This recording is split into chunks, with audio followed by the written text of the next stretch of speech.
Hello and welcome to another Late Night Owl podcast. I apologize beforehand.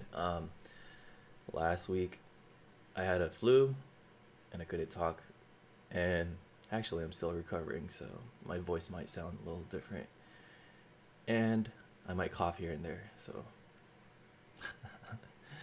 bear with me. Anyways, the topic for today is anime or manga that inspired or impacted our life. So, how are you, Tim? I'm good. How about you? Recovering. Yeah. Well, Dang, how long have you been sick for? Like a week?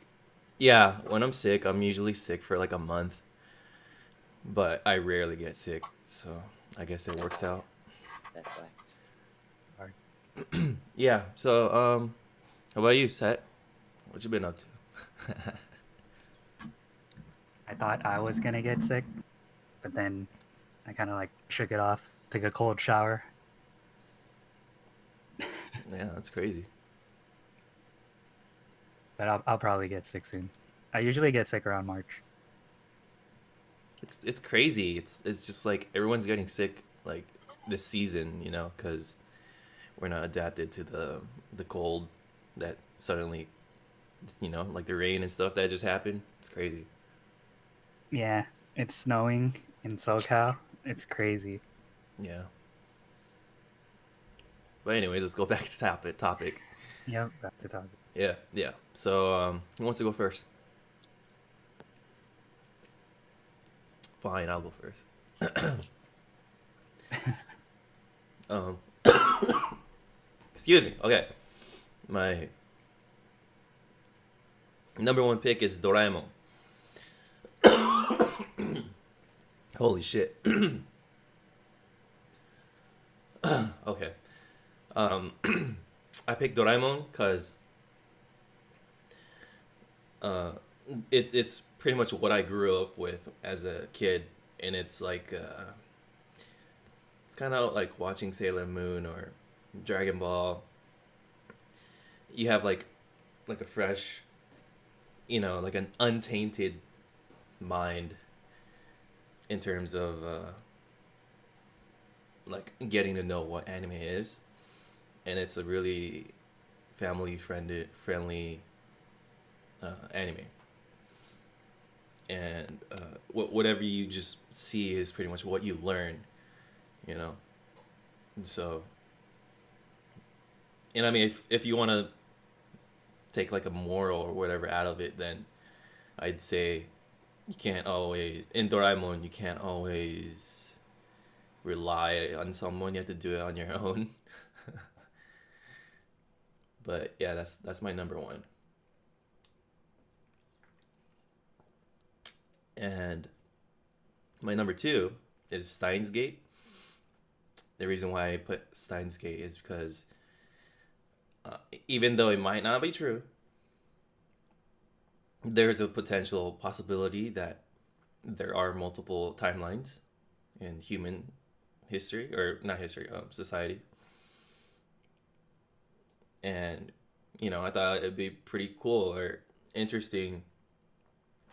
Definitely like impacted my life to think that way, in a way where yeah, there's me now, but maybe in an alternative universe or whatever, it might not have been like the way it is right now. Or if I like made a turn somewhere, it would have went a total different direction. Those kind of thinking is what I really like and enjoy. Have you guys ever had that kind of moment? Oh yeah, definitely. Like in terms of like time, right? There's like if if things would happen in a different timeline, would I be the same person? Like Yeah. I would totally be different. Hmm. Yeah, I've always had that. I usually do have those thoughts. Oh, then I'm pretty sure you haven't seen Steins Gate. Have you? Yeah. Dang it. I haven't. But I'll I'll make sure to see it soon. Yeah. After I catch up on all the other things that I'm supposed to see. Which, by the way, did you guys see Alita?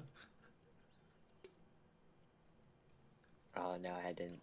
Oh, No, not yet. yeah, it's Thought we were gonna go together. What happened? oh, we were. Oh, okay. Well, anyways, yeah. Have you had those thoughts like Steins Gate, Tim? Like alternative universe or timeline? Yeah, absolutely. I think there's not very much that separates one person from another person, just like little choices here and there. I Hmm. think that cuts deep. Okay. And how about set? You share yours? Can I go last? Sure. Yeah. Go for it, Tim. So for my number one, I picked Gundam Wing and Endless Waltz. Uh, Oh yeah. Interesting. Okay. when I first watched it, it was at my friend's house. I was like 7, and it was in Japanese, so I had no idea what was going on, but made good friends. And when you're 7, doesn't get much better than that. Yeah, pretty much. That's weird because I had like the same experience with that too. I think it was Really? like yeah, kind of like the first anime that was in Japanese, right? It wasn't like dubbed. Mm, yeah. And then it's like so much cooler because they have like it's more emotional, I guess. Mm, Like you get like a different experience when you see like them speaking their native language. Yeah, and I used to like listen to the song because I really like it, even though I didn't understand, especially the movie one. hmm Yeah. Yeah, definitely. I had a different picture of what was going on since I was just putting the pieces together, just from seeing what's going on. Yeah.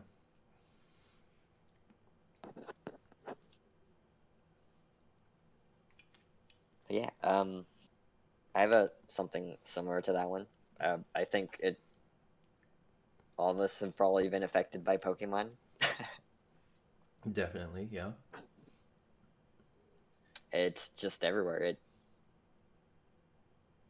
I think it like inspired a whole generation probably.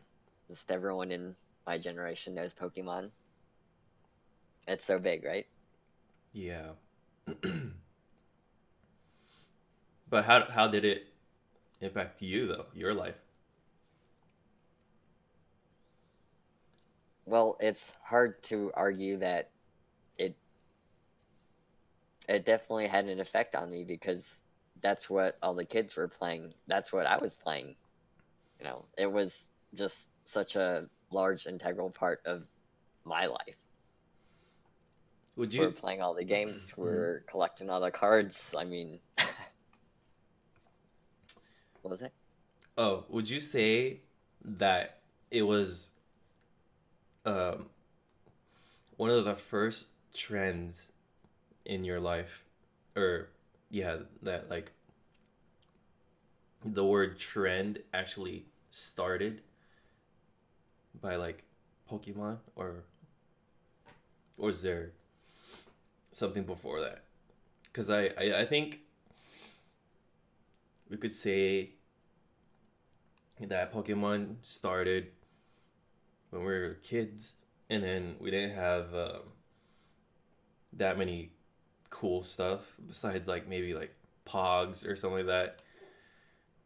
And Yeah. I and I just think in terms of trend, Pokemon was up there with the other trends. You know.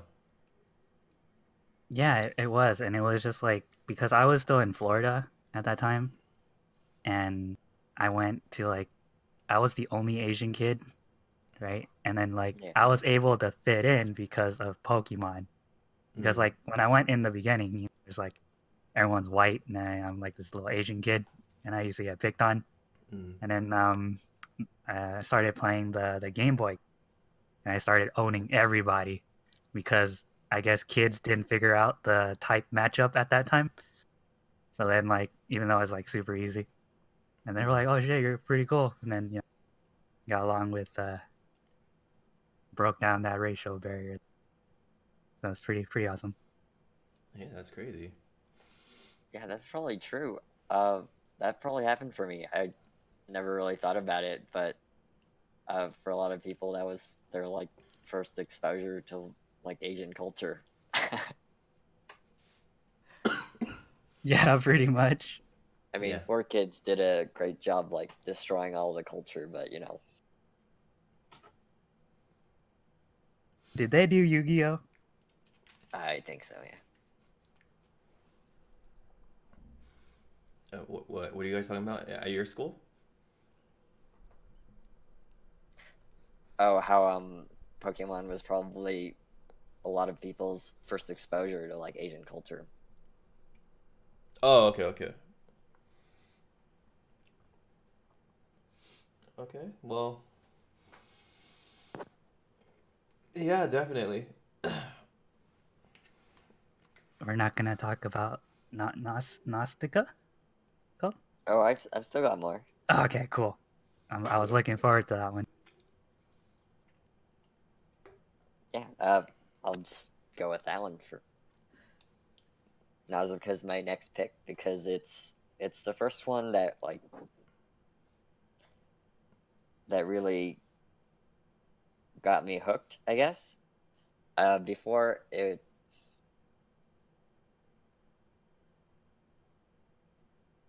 before anime wasn't really a thing that I considered that I really enjoyed. It was just a thing that I passively watched. Like if it's on, I watch it. And Nausicaa is one of the ones that really turned it around for me. Just it has all these crazy like nature worlds, and it has a deep message about being conscientious about the environment. Hmm. And at the time, there wasn't really anything like it. It was mind blowing. Yeah, I agree. I think was it one of the first Ghibli movies or I can't remember. Maybe it's the first one released to the Western audience. Maybe. Maybe. Gonna have to research and find out. Because I remember it was called like Warriors of the Wind or something. Valley of the Wind? Valley of the Wind. Yeah. Okay. And obviously you've That Oh man. Oh, we're done? Okay. wait, what? wait, oh Oh no, I was gonna say that you watched that movie, right? Set? no, I because Tim brought it up that it looked really interesting. So after the podcast, after like hearing why it like kind of like changed his life, I was gonna go watch it.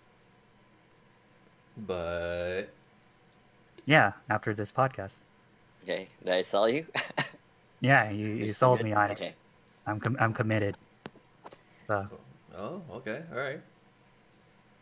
yeah, it looks kind of like Star Wars in a way. Kind of like I get that Star Wars feel. Yeah, it's got some like sci-fi in it. Yeah. It kind of has that like the Clone Wars, I guess, feel where it's like desert and they've got like flying Yeah, airships and stuff. it reminds me of have you seen Force Awakens? Is that 7, the new one? The one with Mary Sue. Oh, right, yeah. Yeah, right. So you know how like she wears that mask too, and then she's on her little like hoverboard. It looks just like the one in the Ghibli movie. You Mononoke Hime? probably were super inspired by this and didn't make that connection. Yeah. Okay, so I've got my last one, and it's the first Ghost in the Shell because it's the first anime that I actually had to rewatch because it's really dense and it really got me thinking when I rewatched it because it's all about like transhumanism and like what it means to be human.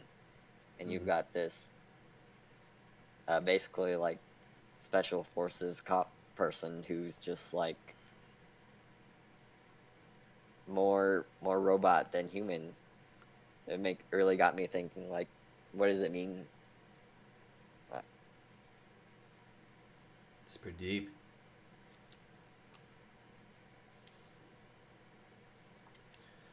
I know that they try to make uh like a live action, not an anime, but like a live action movie of it. What's it called? Like Ex Machina or something like that, or I Robot or something like that. You guys know what I'm talking about? It's like a movie. Both of those are movies, I think. Yeah, Mhm. it's I mean, I've okay. seen Yeah. I've Like the seen one I right Robot, now, but I don't. like on That's Netflix, interesting. No, it came out like 3, 4 years ago, I think. on like what platform? It doesn't have a platform. It's just like in the movies. What are you talking about? The one with the like robot kid? They like created a like very obviously android guy, and he's like the first robot to like really think. No, no, No? no. I'm talking about Okay. the one where they created like a robot that's like really became self-aware and then started to kill like actual human beings, and then they sent in like a special investigator or whatever to actually get rid of it. But it turns out that Oh, investigator herself is a robot, and then they do sounds this. like Blade Runner, but I don't.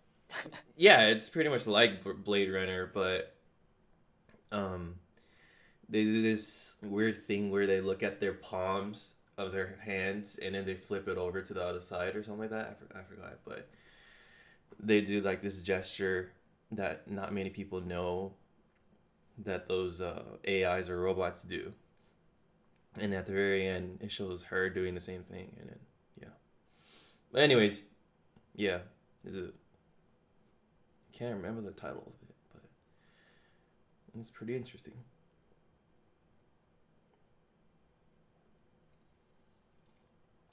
Yeah, I don't know. Sorry, what Yeah, were the you gonna main say? character was like a chick, right? I think I vaguely recall. When did it come out? Years ago? Maybe like 2, 3 years ago.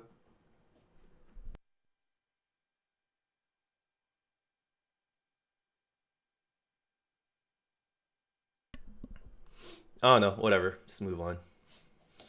I'll get it. I'll figure it out next podcast and let everyone know. All right, cool. Yeah. Got any more to add? Nah, that's it for me.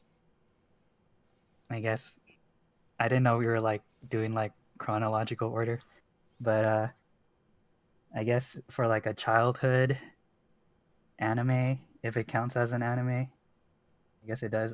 Digimon would be Mm-hmm. like Okay. my childhood life changing, anime thing.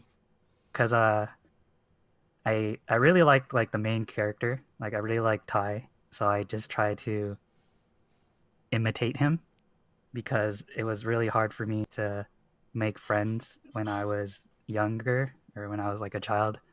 And then you have this guy who's like always cheerful, right? He's like never sad and he's like courageous and he goes out there and then he makes friends and stuff.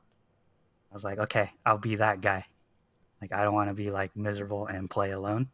So then I start like remembering like, okay, I'm gonna be cheerful and happy like this person. And I'm gonna go to the playground. And I'm just gonna like, be friendly with everybody.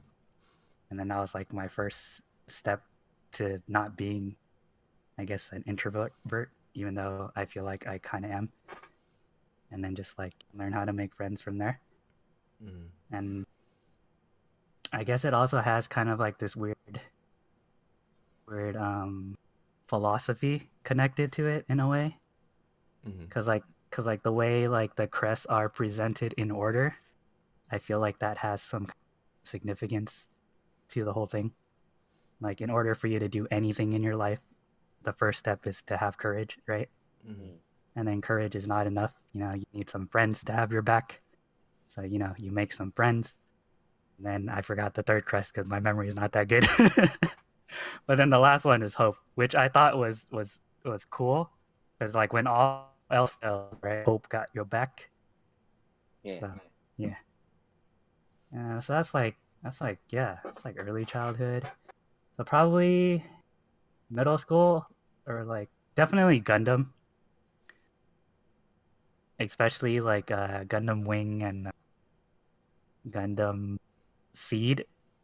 Even though it's really bad now that I go back and watch it, but for that time, it was like I was really interested in like mech and stuff. Like it brought out the, I guess, the engineering spirit in me, which I Mm. still regret that I didn't become an engineer. It's not too late. So yeah, You could and do I it. like because I remember in middle school, like how like what do you want to be when you grow up? And then I was like, oh, I want to build a Gundam. And then, my teacher was like, hey, what's that? And I was like, oh, it's a weapon of mass destruction. And she's like, what? And I was like, oh, crap. I'm not supposed to say that. Oh, it's a funny memory. And then as like early adulthood, or like a coming to age film, would probably be Nag Nagi no Asukara, the Allure in the Sea. Mm-hmm. And there's this one character that I really like. I guess I really admire. So her name is Muna. And then throughout the whole film, right, you have this character that lost her parents, or lost her mother when she, like in third grade or something, or three. Mm-hmm. And then she has this presupposition that if you love something, when you lose it is really painful. Then you become scared to pursue like new connection with other people. And then throughout the whole like anime series, you kind of see her grow up from like a child to like, I guess, like their last years in high school.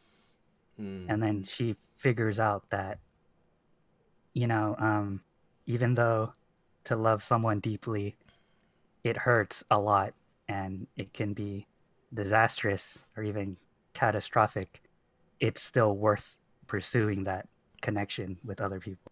Mm-hmm. And what's kind of sad in a way is that the story is kind of like a love pentagon thingy, and it gets resolved except her.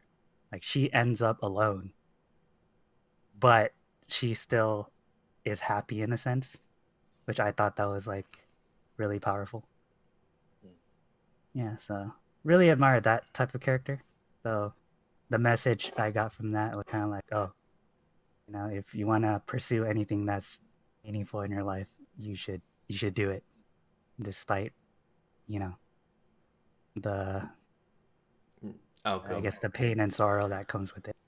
And that brings me to the last film, which is the same thing, right? It's the same thing, but it affected me a lot because of the setting, right? And that's I said it in the beginning, right? It's 5 centimeters per second. It's because of the setting. It's set in like 1990 through like 2008, right? Mm-hmm. So it's a time frame where I've lived through it. So and it's the first film that it gave me like a weird sense of relief, like something I don't really get from films, I guess. Mm-hmm. And it's not like, like taking a large dump kind of relief, like the emotionally equivalent. And what I mean by that is that the story doesn't have its focal point as happiness, and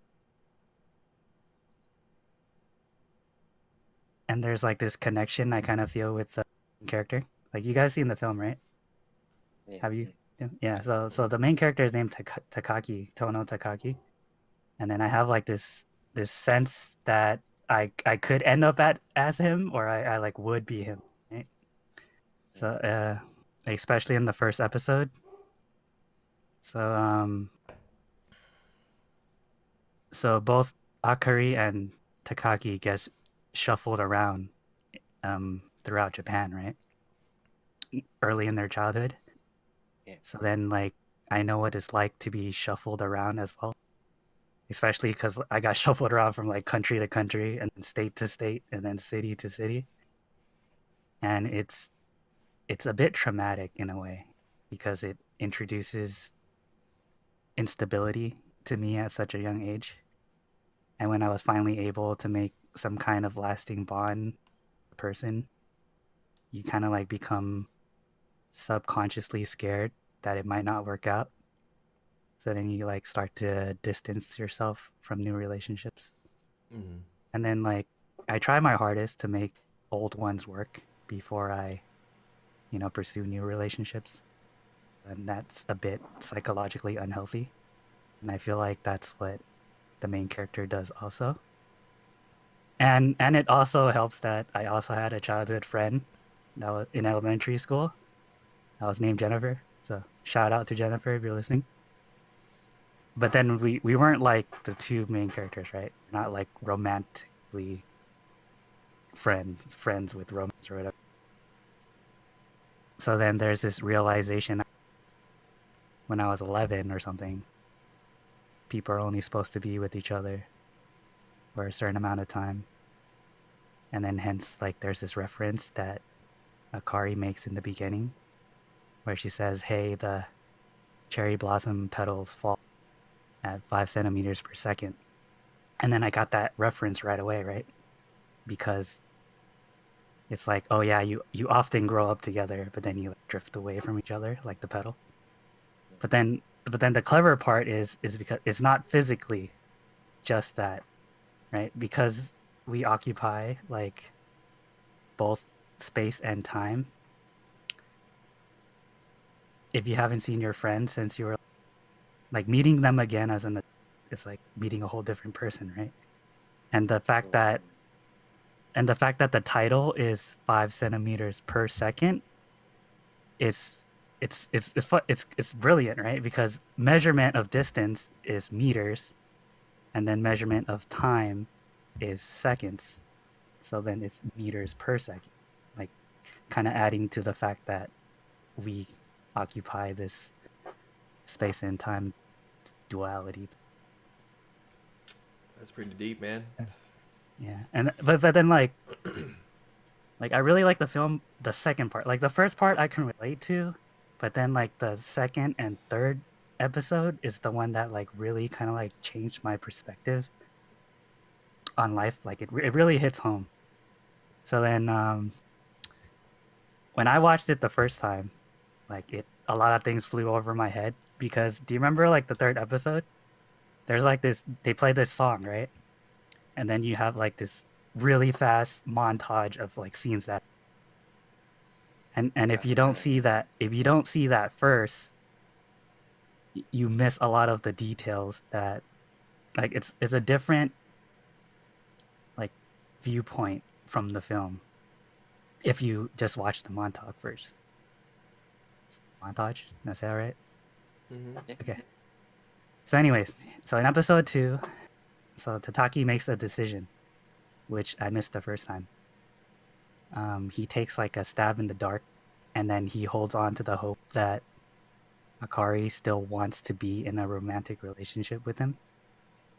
But then the part I missed was he knows the other outcome.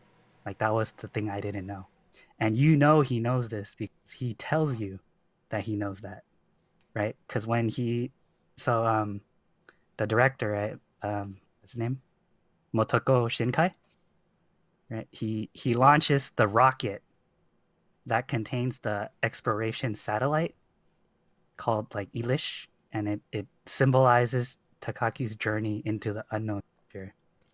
Right. That's why the title of the second episode was named Cosmonaut. Like Tataki is the cosmonaut, someone who travels through space. Right? And then he tells you about the choices that he chose, which is he's gonna choose the other possibility that Akari still wants to be in a relationship with him, rather than the possibility that she had moved on. And then he quotes it, like he tells you, right? He says, "It must be a lonelier journey than anyone could imagine, cutting through absolute darkness, encountering nothing but the occasional hydrogen atom, flying blindly into the abyss, believing that there's an answer to the mystery of the universe." So as the rocket takes off, you see it cuts the sky into like darkness and light. And then you have that two possibilities that Takaki had entertained already. And there's a reason why he chose to be the cosmonaut. Because if you looked at the end of episode 1, they like kissed under the cherry blossom tree, right? And for Akari, it was actually a kiss of goodbye. But then you don't know that because you don't know what she wrote in the letter, because she never gave it to him. But you know what she wrote in the letter if you watch the little montage in episode 3.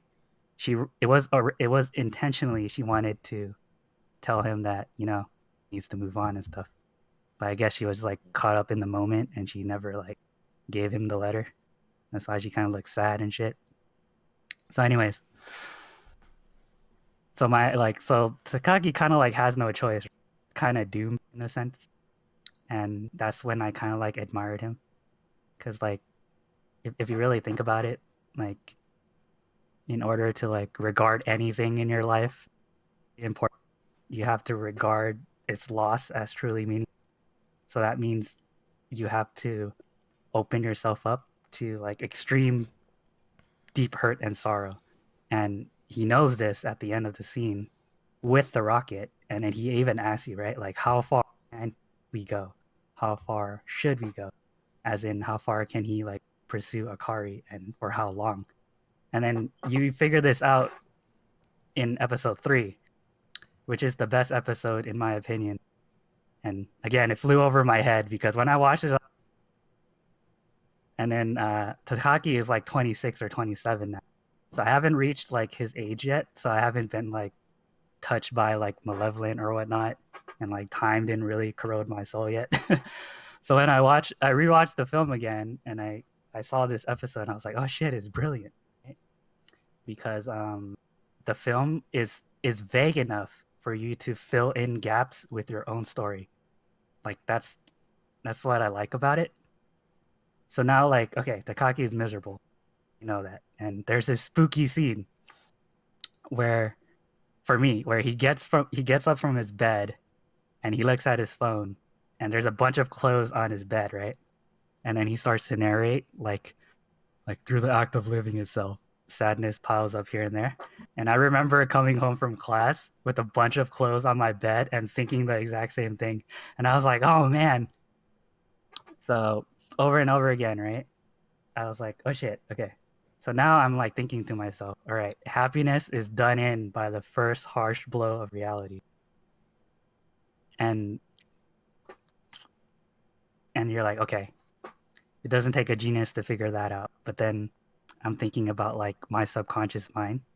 Like what has been ingrained is like my weird expectation of happiness focal point, especially like we're surrounded with the public's over representation and portrayal of humanness as happiness. Like for example, like we all grew up like watching Pixar and Disney films, right? Mm-hmm. And sadly I continue to do so as an adult. So then I'm like subconsciously holding unrealistic expectations about life, especially when it comes to like romance and whatnot. Like spoiler alert, like life is not a fairy tale. So anyways, the scene that was like most iconic for me was when Takaki communicates his tragedy to you, right? Like he just explicitly narrates it. And then he tells you like, you know, over the past few years he's only touched that which he can reach, that. And then he's like, and then he tells you that his heart is withering and in it there's nothing but pain. And then like that to me was like, I was like how do you get to a point where you can do that, right? Like how can you narrate your own or articulate your own suffering? To be able to do that, I'm like, oh shit, like that's really, I guess, something like I was gonna or trying to strive for. Mm-hmm. Because like I guess as you grow older you kind of like realize that you're like a limited creature and you face unlimited amounts of catastrophe in a sense. And then the day is coming, if it hasn't already, where you're gonna be like Takaki. Like there's a day you find out, or I find out, that I'm suffering and I discover that my life is tragic in its essence.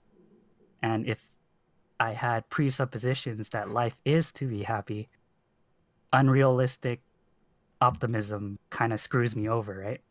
Because then I start to believe that there's something wrong with me. And if I do that, then I become, I guess, ashamed of my own suffering in a way. And that instantly makes it impossible to communicate and articulate anything real about my own tragedy. And then, you know, you can't be like Takaki and just like, you know, speak it out, right? And I guess the price you pay for that is, you know, prescriptions to SSRIs, which is antidepressant drugs, by the way, or eternal dread and suffering and or something. But anyway, so because like he opened himself up to like deep hurt and sorrow willingly, which I missed, right, again in the first time. Yeah. Like he becomes deep in an essence, like he becomes deep in like the metaphorical space that he explores, right? So he's a cosmonaut, he explores this metaphorical space. Or like the depth of the ocean in Nagi no Asukara, where Muna also descends into the like the deepest part of the ocean. So it's kind of like symbolizing, you know, your meaningful relationship with someone or something. Mm-hmm. And I think a lot of people misunderstood the film because like they don't see that Takaki has like he has a really good philosophy about life. Because if his philosophy was shallow and meaningless when he suffers, like he tells you that he's suffering, he should have been resentful, bitter, and the film doesn't even show him be hostile, self-critical, cruel, or destructive, right? And then lastly, right, the ending, which I really like because most people hate the ending when, you know, like the train comes between them and then Akari like ghosts him, like she just fucking leaves, right? I like it because they haven't seen each other since, and if that bitch doesn't want to stop and catch up, regardless if she moved on or whatnot, like she's a hoe, and you know, and Takaki knows that in the end, like just because you love someone doesn't mean you have to be with them, and if you, and this film has this weird association with space and time, right? And we talked about like like you talked about Steins Gate. What would happen if, you know, you were in a different period of time and stuff like that? It's the same thing here. Like this whole movie is you have to associate people with both space and time.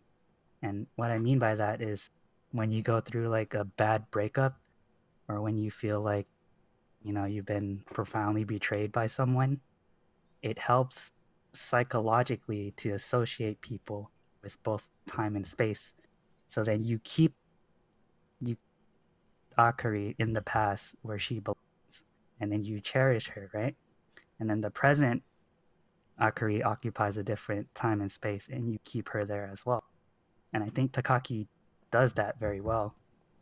And people think that he moved on after he sees that she leaves, but it's not that. He moved on already. And you know he moved on way before he met Akari because he opens the magazine after he tells you his misery, and it tells you that the satellite that he saw in 1999 has left the solar system in 2008. So he already got his shit together by then, and I thought that was pretty awesome. Anyway, that's all I have. Damn, that's super deep, man. Talk a lot. Yeah, that's what I'm talking about, Tim. You gotta have like a descriptive detail. Yeah. Damn, that's crazy. Yeah, I don't know. I really like the films though. People say, like, why don't you like Your Name? Right? I would have liked Your Name if it wasn't balanced enough, right? It's too fairy tale-y. Like it's fantasy, there's too much positive. If he balanced it out, it would have been better than this one. Maybe if they stretched it out to like a 3-part movie. Or Yeah. well, yeah. And it's Wait. funny because like the director doesn't even like his film. Like there's this interview where he's like, "Don't watch my movie." The Your Name. Oh, he says that? Oh, yeah. Yeah. Did he say why? He said, I don't know. He said it's unhealthy, I guess, because you have to remember that this guy has been trying to tell the same story forever, and he's trying to get it right, and it's really hard because the story is about, happiness shouldn't be your focus, right? It should be like a balance. Mm. Oh shit, I'm freezing cold, man. Okay. Yeah, that's crazy. Wow. What a good way to end the topic. Okay. Well, it's time for the it's time for my short story. Whew. All right. So my story time is like modern time, like now. Location is like an isolated island, and in here, all criminals are taken here, and there's no walls or borders. Everything's open, and criminals are free to leave if they just want to die, because they just get like pretty much shot at on sight if they see you leave without any permission or anything. So what happens is every 24 hours someone at random gets the opportunity to leave. What happens is their name pops up on everyone's watch that they get when they come in to the the island, and that person that was named has 24 hours to hide. And then um, if they're not found in 24 hours, they get uh, they get to walk out of that place alive. And the problem is there's two groups of people. There's people that'll help you. There's a group of people that'll help you escape, or they'll just like hide you, and then they'll let you leave, and that's how they help people. And then the other group is the ones that they just grab you, or they catch you, and then the thing is whoever caught that person gets to leave. So they'll pick like, I don't know, maybe like a seniority wise, where whoever stayed the longest or wants to leave will be like, okay, it's your turn to just say that you caught him. So we're gonna have you take him to wherever and say that you found him, so that that person could leave. And then there's no like superpowers or anything like that. So I think it's kind of like Dead Man Wanders or whatever that anime. Dead Man Wonderland. Yeah. So it's kind of like that without the special abilities. Kind of. Yeah, that's my short story. Short story. Not enough detail.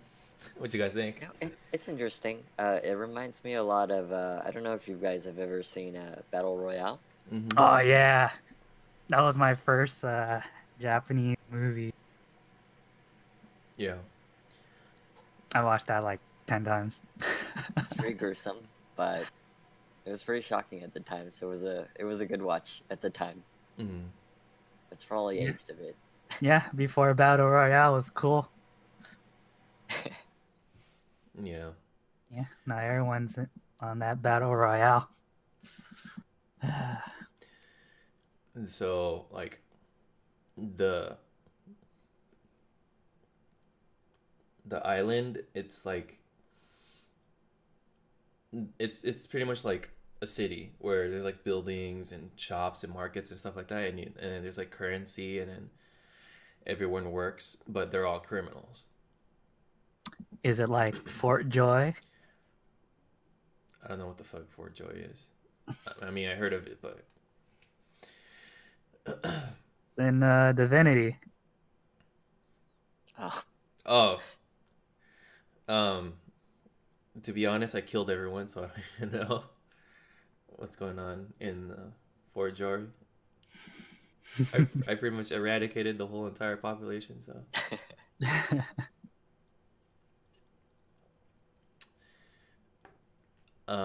but yeah. Anyways, yeah, that's my short story. What? There's not much to say, huh? That was I pretty guess much you would it. have to, yeah, you gotta, I guess, introduce some stuff about main characters. Like, who's the villain? Is The villain would be the one with the group of people. Like there's like a leader, I guess. That um, what's it called? They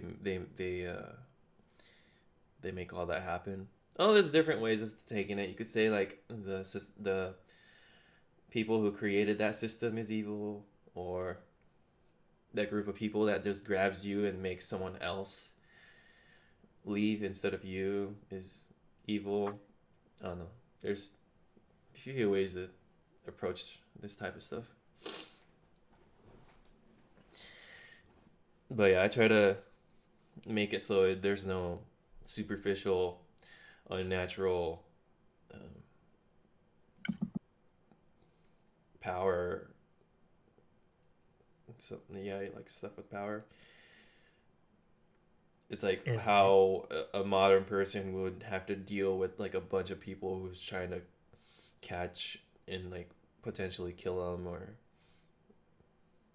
stuff like that. is it post-apocalyptic? No, I said it's modern. Just- Oh, okay.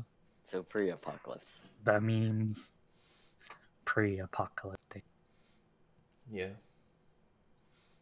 Yeah, that's pretty much it. Yeah, I think it's interesting. Like, you can definitely add some layers to that. Okay. Did you mention what type of if it would be like a show or movie, manga? It'd probably be like a TV show. It would like keep going on and on and on. Yeah, it sounds interesting. It sounds like something I'd watch. I think there's a lot you can do with like the psychology or like how people react and Mm-hmm. when they see one dude who gets a chance that they can't have. It's at random, and then there's like always new criminals coming in, so the chances of you getting called gets like lower and lower. Yeah. Yeah. Okay. Well, let me just announce that in April 28th of this year, there's gonna be an anime, Kido Senshi Gundam: The Origin, Zenya Akai Suisei, which is the continuation of the old Gundam, the origin one, the very old one. I think it was 1989 or 87, something like that. But yeah, they're gonna continue on with that, and this film is gonna be about the introduction to the Red Zaku, which is like supposedly the Federation's, or potentially the evil guys' first introduction to Gundam, or their version of Gundam, which is Zaku. So yeah, for anyone who likes Gundam and like to see like how it all began, this film's gonna be out April 28th. So yeah, give that a check. Yeah.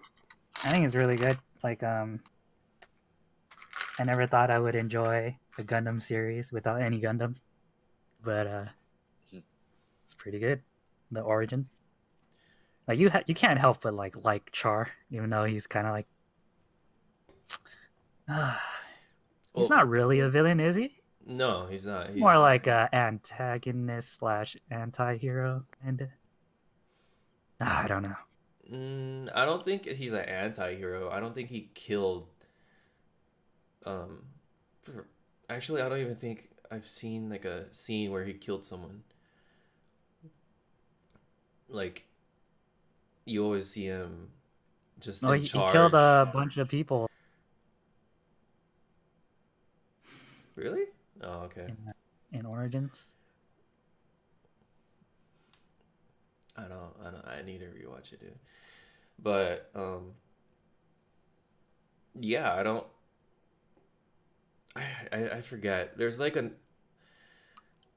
Is it Origins that has Char's side of the story? Yeah, it follows like him before he became Okay, okay. before wore that mask. Before he even got the name Char, right? Mhm. Because he stole that identity. From a Spoiler alert. twin or whatever, yeah. Which is pretty cliche, but hey, it happens. Um, yeah, they continue on. So there's like the new main character now, or the good Oh, guy named Amudo. He's like right. really iconic. Yeah, Yeah, they have that weird Sasuke Naruto thing going on. yeah. Yeah. And I don't know. I think Amuno is like one of those characters that don't have those flashy, um, pointy, spiky hair or super gelled out, combed over hair. It's like a it's like a fluffy, like everyone has it when they wake up kind of hair, and it's like, oh shit, could actually relate to this Didn't guy. change. Wait, how does he look now? Armoro. No, it looks the same. He has kind of like a poofy, like fluffy hair. Well, I'm glad they're like kind of like bringing that back, because like the story is obviously really good. It's just that they were limited to animation power at that time. Right. So I feel like, yeah, it'll definitely be better than Gundam Seed Destiny. Well, I don't want to say more realistic, but um, it does kind of follow the standards of it. Like if you're gonna get like blasted with a blaster, a laser blaster in the arm, it's gonna like put a hole or like burn it away. Unlike Gundam Seed, where it's like you shoot it and then some magical force field like deflects it or whatever, right? There's like more, what's it called? Not destructivity, but there's a limit to a lot of the things that you do. like I'm pretty sure, like a tank can actually shoot a Gundam and it'll make like holes or something like that. So yeah, it's not. There's no power creep to it for the old Gundam, at least. But yeah, I would definitely watch it. yeah. Because, like, anything set in that universe is pretty good. Mm, Because they try to make it as scientific and realistic as possible. right. Like how they place like the space stations. It's Mm-hmm. pretty smart too. Because there's like there's 4 places around the orbit of Earth that doesn't move, right? Mm-hmm. So if you have your satellite there, it stays there. It doesn't orbit. So they put like colonies there. That's pretty cool. Yeah. I forgot the real term for that though. Mm-hmm. Learned it in physics and forgot physics.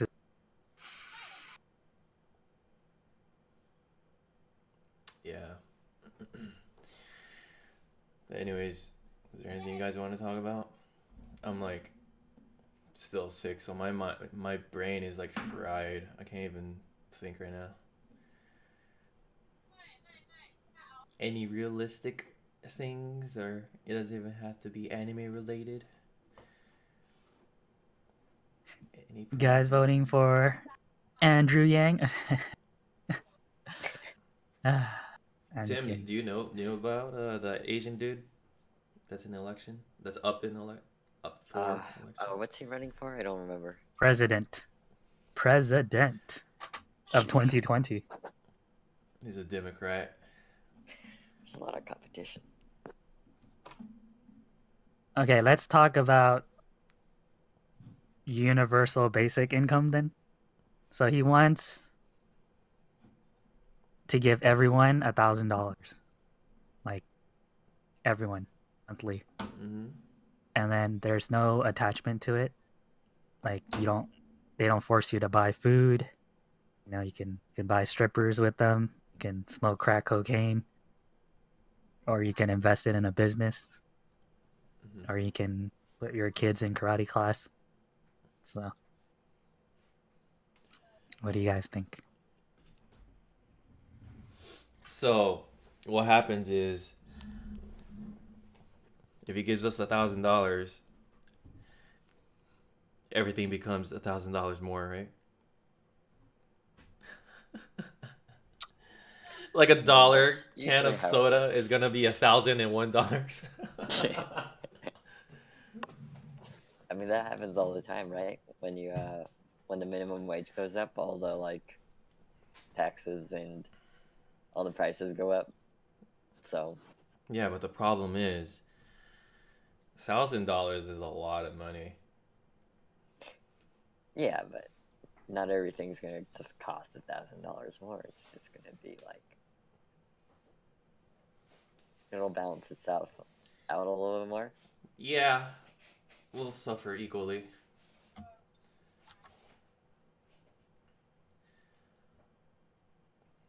Why? What do you think, Set? Yeah. What's the right answer? What is it? Oh shit.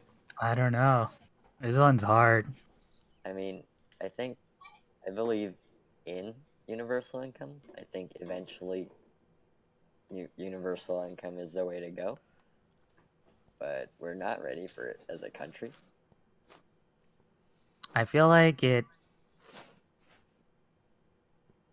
because I know like the people who always suffer with like free money are always the poor, because then you increase poverty, Mm-hmm. and it's because like people who are in poverty, it's easy to be manipulated, right?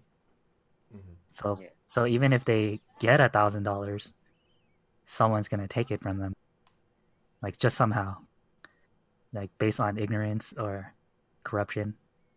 Like that's what we do at the pharmacy all the time. Like we know your insurance pays you this much. So if like a drug costs $5 and then the insurance company didn't update that this drug became a generic and they're still paying $800. Like the pharmacy gets $800 profit, and it's like taxpayers are paying for that. There's corruption based on Mm-hmm. any like I guess government intervention with money. And then I think it also, like, if you have $1,000, you don't have to work pretty much. Like if you're smart with your money, like there's no incentive to work. So then, a lot of people are just gonna be chilling. I guess that might work if we have like VR on all the time, and then everyone just like chills at home and just. Oh no! But then they'll spend $1,000 on VR goods, right? Yeah. They'll buy skins and accounts and I don't know. I think it's too expensive. Like, where does the money come Exactly. Where does the from? money come Like from? it It's gonna come from it us. has to come from people who work, and if people don't work because they have universal basic income, who's gonna pay for universal basic income? I feel like you're just digging your own grave. I mean, people who don't work can get paid already. We got like unemployment, like welfare and stuff. Yeah, but will that still be in place? Like, are we just gonna get rid of every welfare program and UBI all the way? Like, that's probably cheaper. But then it's not enough, right? Because some people, if you add up all the government, I guess, handout to say, like it's over $1,000. Like people who have diabetes, they have to take those diabetic medication and those syringe. They cost a lot, right? So they spend like $5,000 or $8,000 every month on just medication, and they get $1,000 on top of that. I don't know, man. Yeah, it's gonna suck for people that's like average and above or whatever, because it's gonna be coming from our wallets. It's like, yeah, we got $1,000, but we lose what, like $5 more or something from taxes, or I don't know. And to what, get like $1,000 back, or that $5 back at the beginning or end of the year? It's not worth it. I mean, like conceptually, basic income is good thing because if you look at how we live here in California, it's super expensive to work. Like you gotta have so many things to like get a basic job. Like you need to have you gotta have a phone, you gotta have an email, you gotta have a place so that you can Yeah, like sleep. take a shower. Yeah, You're not getting the job interview if you show up dirty. exactly. You have to get a haircut. You have to have nice clothes or presentable clothes. Yeah, you might need to have a car or bus fare. Like I think basic um, the basic concept of universal income is good because you need to have some. There shouldn't be any buffers for anybody to be able to just go out and get a job, basically. Yeah, and I also feel like it reduces like it's better psychologically if you have like you don't have to live paycheck to paycheck. Like there's already been studies, right? Like stress and creativity, it just blocks each other. Like in order for you to be creative and to have the best IQ possible, not crystallized IQ, but IQ that fluctuates. You have to be in a good state of mind. And if you have Absolutely. Yeah. financial stress all the time, your brain shuts down basically. Yeah. You can't think. There's no way you can use your brain to the full potential. Yeah. So I see the benefit in that. Like if that worked for everybody, that would be awesome. I don't know. It's like, so UBI is basically, can we trust people? Like, are people good? Like, that's pretty much it, right? Like, if you can trust people to handle their own shit, then it works. But again, right, it comes like society is based on trust. How much trust is in this world? Yeah. And if everyone is honest, and then it works.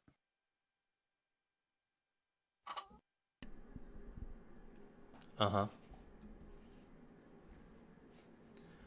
I don't know. What would you guys do with $1,000? Save it. Which is weird, right? Because saving is spending, in a way. Yeah. It depends on how you save it, right? Well, Because what are you saving for? the problem is I'm not saving for a purpose. It's just I have nothing else to use it on, so I prefer to just save it in case something does happen. Let's just say, So like you're spending it on safety yeah, net. yeah. Yeah. It's like, what if the place that you're working for suddenly blows up? I don't know. And then you're like jobless for like a few months or whatever. What are you gonna do? You're gonna live off of your savings. But there's like different ways of using the money. Obviously, there's a lot of people that'll be like, oh no, it's better to spend it. Just spend it all, and then like live your life day to day. There's like a lot of different types of thinking for everyone. They'll say like, oh, just spend it, and then buy, I don't know, like a new laptop or something, so that you have this laptop that you have to pay off, so it gives you a motivation to keep working. There's like different ways of thinking, which is fine, I think, but personally I think it's better to be safe. It's kind of like an insurance for your own self. Yeah, definitely one needs to have like 3 months paid so that they can, tide things over if they can't work or something. Yeah, and then if there's like an accident or whatever and you can't pay, or yeah, you can't work, so you can't get paid, I'm pretty sure your work sometimes compensates with that, or if it's like a work injury, then they pay like You half. get comp. Yeah. But that's not going to be able to, pay off everything that you work for. Whether it's the rent, car, insurance, food, or what have you. So, Yeah. I feel like it's a complicated issue. But number wise, it's gonna be expensive. So is his position just like everyone's getting $1,000? That's it? Yep. I mean, he Because that doesn't gives make any sense. some pros. He's like, oh, people will invest or do what they want to do with their money. He's like, he's saying he's empowering the people pretty much. I mean that it doesn't make sense for just every single person to get $1,000, right? Like even Because the like even the rich people. $1,000 here is not the same thing as like $1,000 in Nebraska. Yeah, definitely. Like $1,000 in Texas is forever gas. Right? Yeah. Yeah, and So if that's just his stance, is just everyone gets $1,000. That's that just means like that means everyone's doesn't gonna even make any sense. start like moving to like Oklahoma or Yeah. wherever the middle states with the lowest tax. They can afford more stuff. I think his first initial thought was um, it prevents people from committing crimes and going to prison. That's what he was saying. Yeah, And there's that's definitely like a a lot of part of what you were saying, right? Where like it's about mental stability, like yeah, stress. exactly. But it's not gonna work out because everything else is gonna get expensive. It's really weird because it's so hard to predict what will happen in a sense. Like like if our ancestors were having like a conversation and they propose like a plan or whatever, we're like, oh, that'll never work. And then, like 50 years later, something happens that's like crazy. It's like, oh, it's because like as technology grows, people can communicate more. And there's this thing where like if people can understand each other, then they can help each other better. And so things that weren't possible at that time could be possible. Mm-hmm. So it's really tricky. Like how do you draw from past experiences and consider the future at the same time? Like it's really difficult.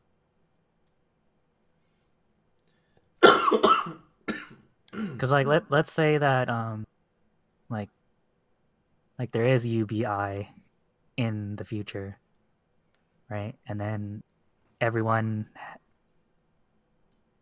they can communicate. They have good philosophy about life. No one is stressed. People become more honest and more concerned about the world. Mm-hmm. And then that works, right? But then, like, when will that happen? In our lifetime? I don't know. What if people start going under? It's VR time. Like, that's gonna happen, right? Like, regardless. Like, it has to happen just based on, like, life is tragic in general. Like, you need an escape. Like, now that you don't have to do crack cocaine, maybe you can just chill in the VR world and do crack cocaine there. But for the memes, won't hurt you that much. Yeah, and we don't even know what VR is gonna look like later because I right know, now right? VR is the Wild West. Yeah, it's like you don't put goggles over your head anymore. You stab a needle in your dick. Hey.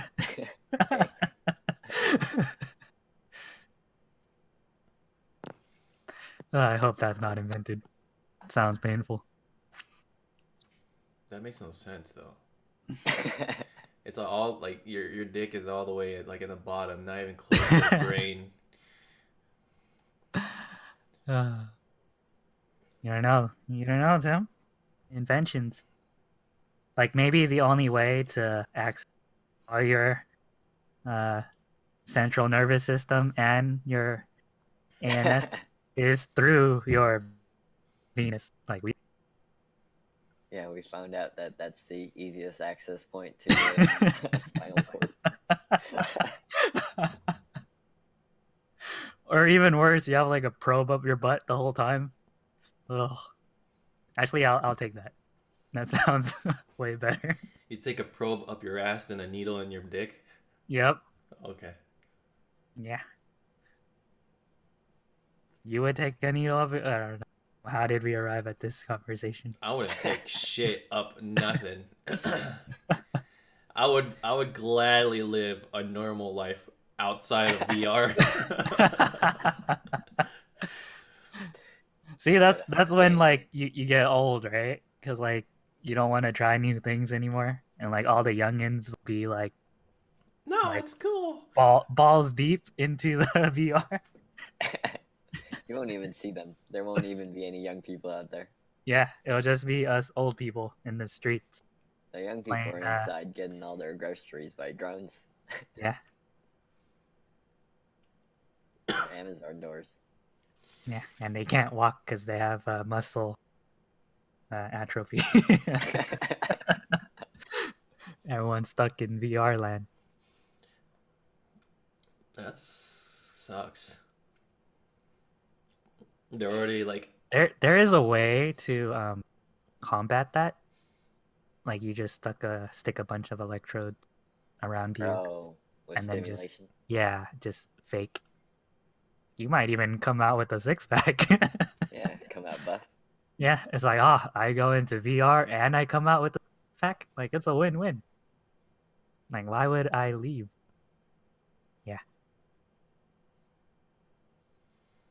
I mean, I've seen like dudes get fit off VR right now because they just like they they have like those rhythm games where you're actually active. You're like moving your arms. Have you seen the Yu-Gi-Oh VR? fuck that stupid video. Like you have to see it. The future of dueling. It's so realistic. It's hilarious. It's like you're dealing someone, but you have to remember that you could literally just walk to them and take their cards. It's like that's bound to happen or that can happen. It's stupid.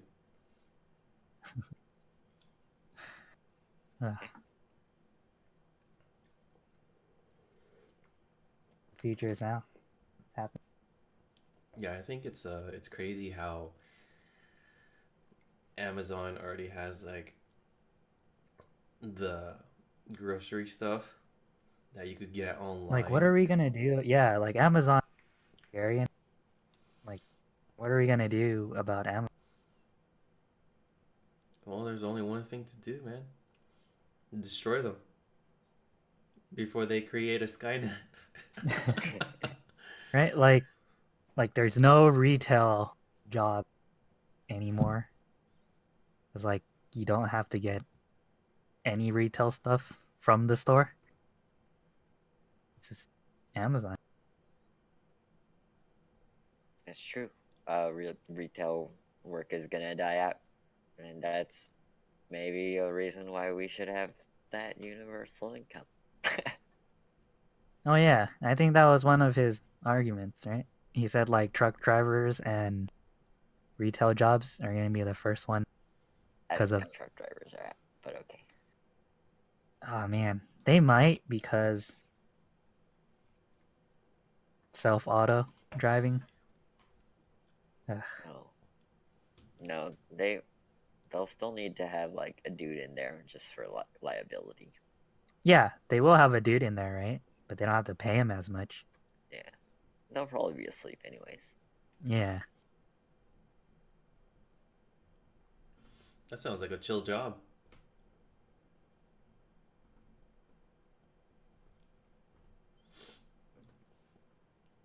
I'd actually like to see it happen. If they could create automated trucks,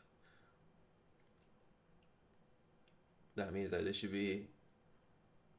should imply automated cars, automobiles first before trucks. Like normally, day to day. I feel like trucks would be easier and have more incentive because I guess because they're big. The So then problem comes to. I'm pretty sure the trucks will be okay, but it's the other drivers. Like regular people. Oh yeah, you mean so like Like, people will start crashing into yeah, automated yeah. trucks? There, and Yeah, then what's gonna I can. happen then? Then they're gonna be like, oh well, someone some dumbass died because this automated truck was there. You know, it's never um, the person that got into the accident's fault. Yeah, It's someone else's right. fault, and it only takes one dumbass to change everything, right? So they'll probably be like, oh, this is way too hazardous, so we can't have it on the streets anymore, right? That's just A- how humanity is.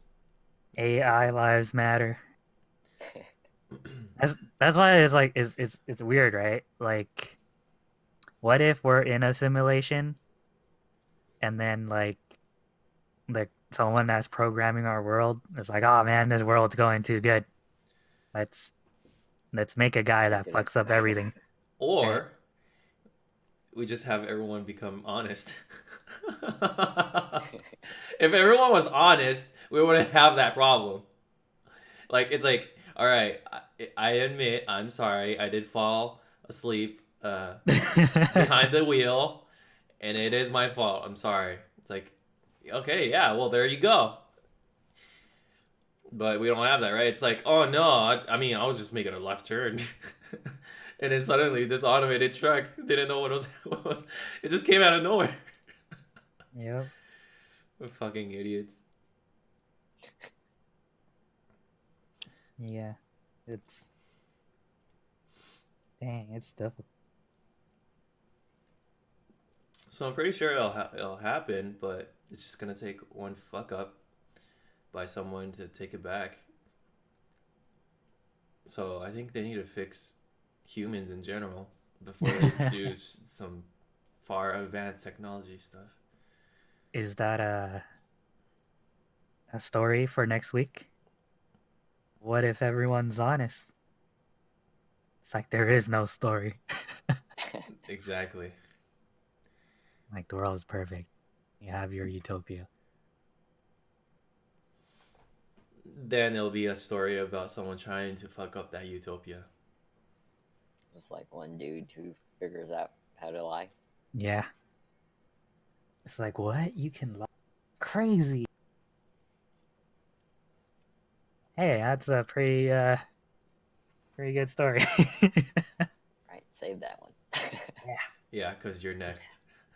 Ah shit. Wasn't I gonna finish whatever? I forgot. Right? Okay.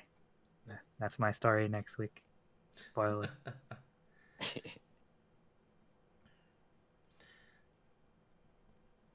Yeah. Truck drivers, man. We need more of them, or else they're just gonna go automation. So fill out those forms and become a truck driver now. Pay is actually pretty good too for like a non-graduate or no degree.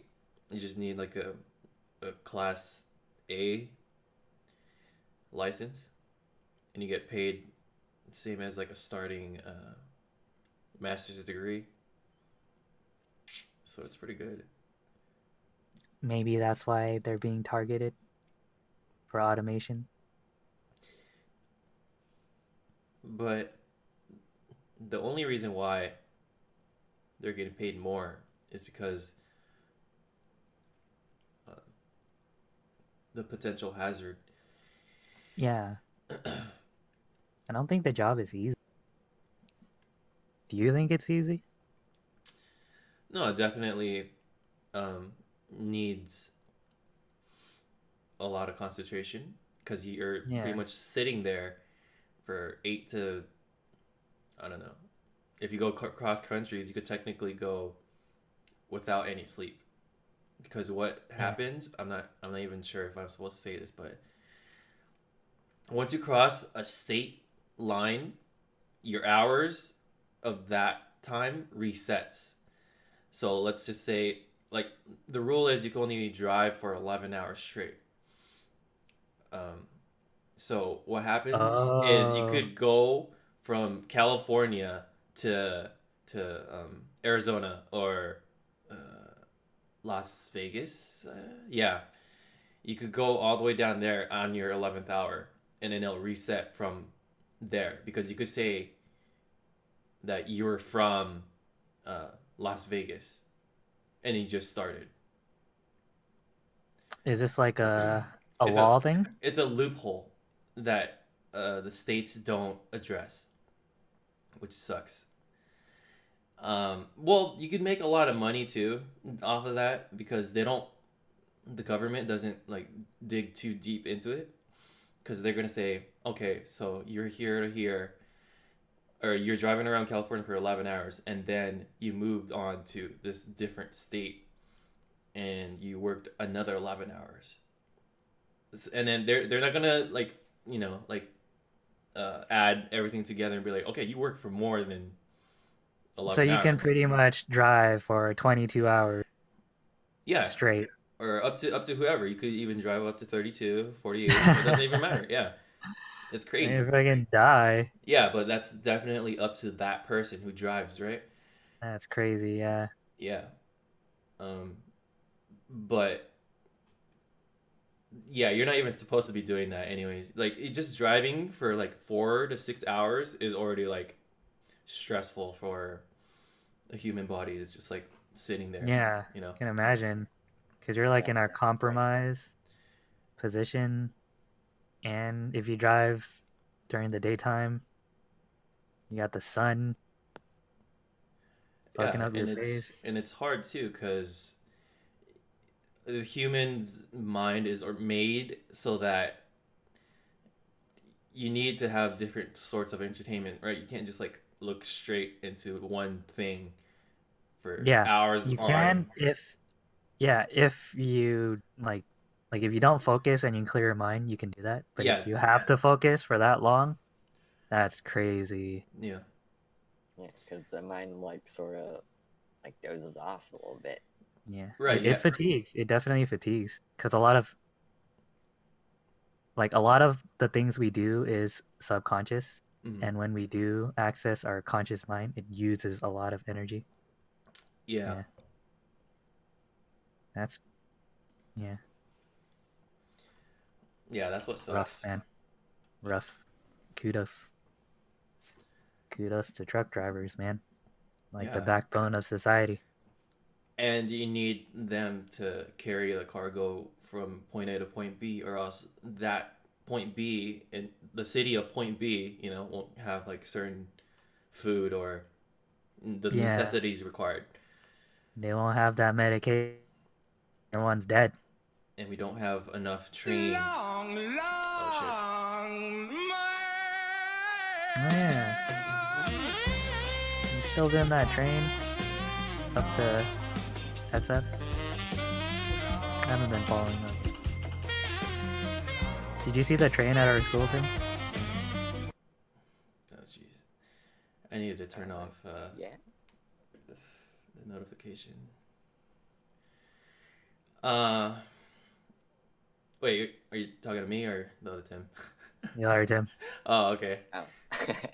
I don't believe we went to school together. Yeah, because I was gonna say that. I was like, I don't think we're studied in the same facility. Yeah. Yeah, I've seen that train. But yeah, they're talking about creating the bullet train, or I don't know the actual terms of it, but like for America, Mhm. the one that goes from, I think this is for human transport, but where was it, from Irvine, California to San Francisco or something in like an hour or something. It's like that fast. Yeah, that would be amazing.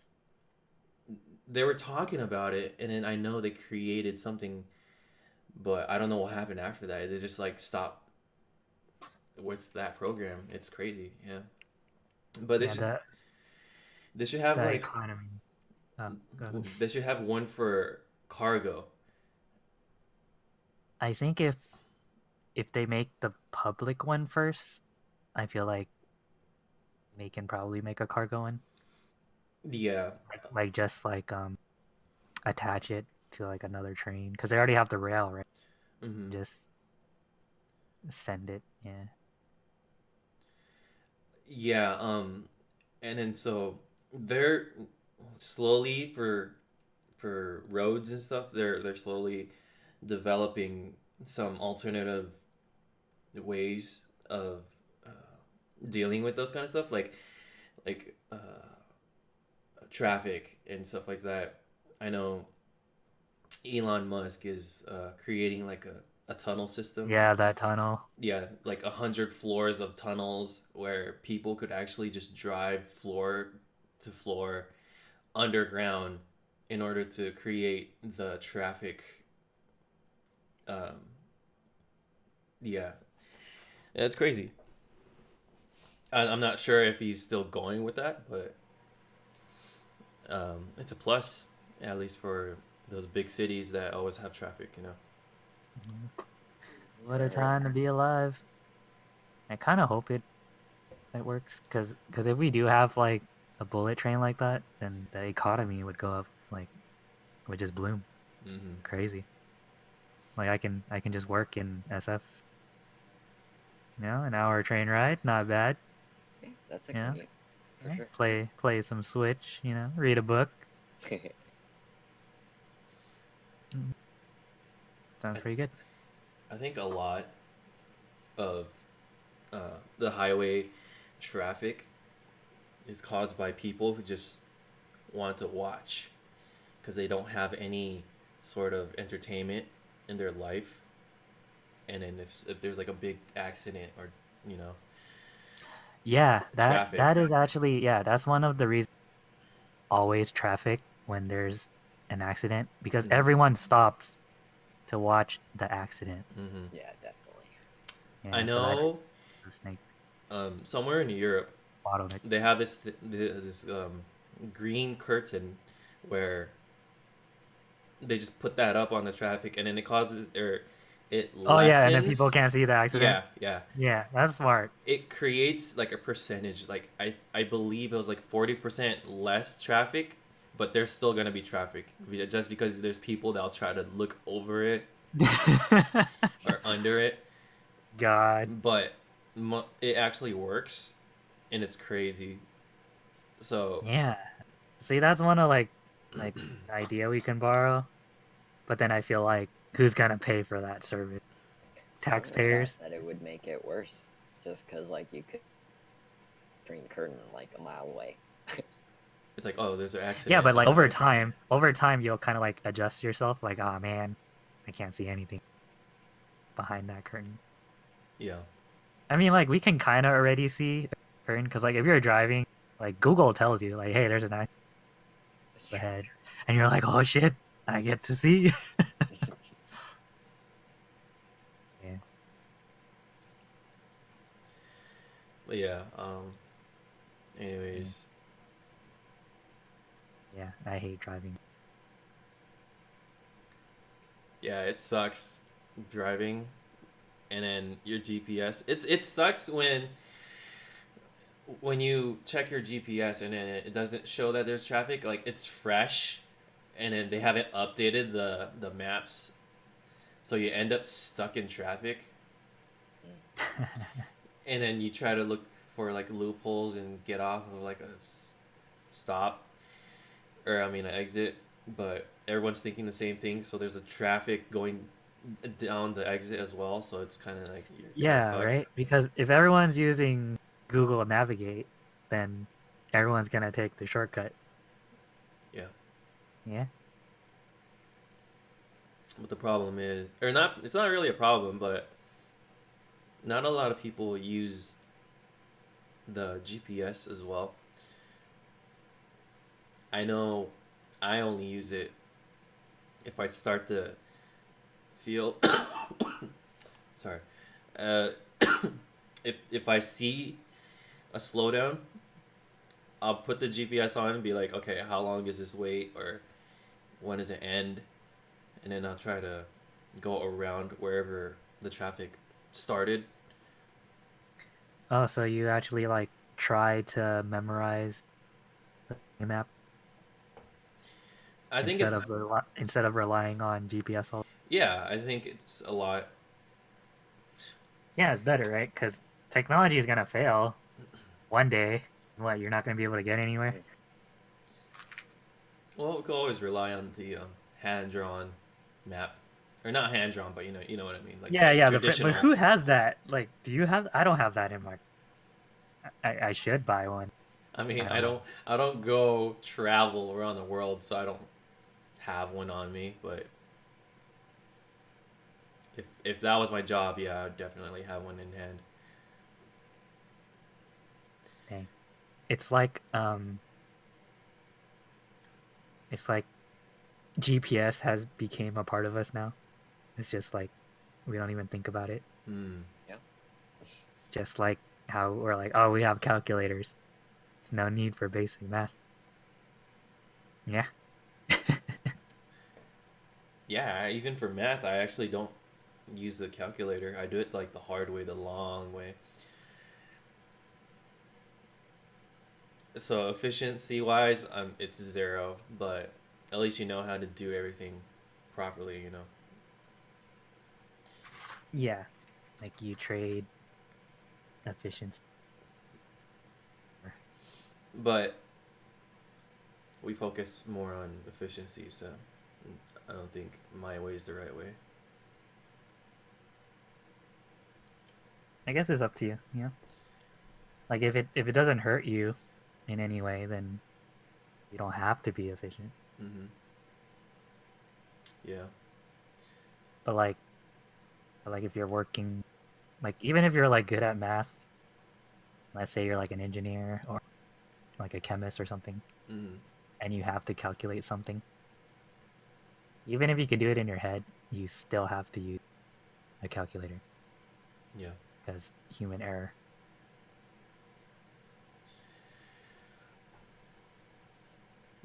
Yeah. And that's how the cookie crumbles.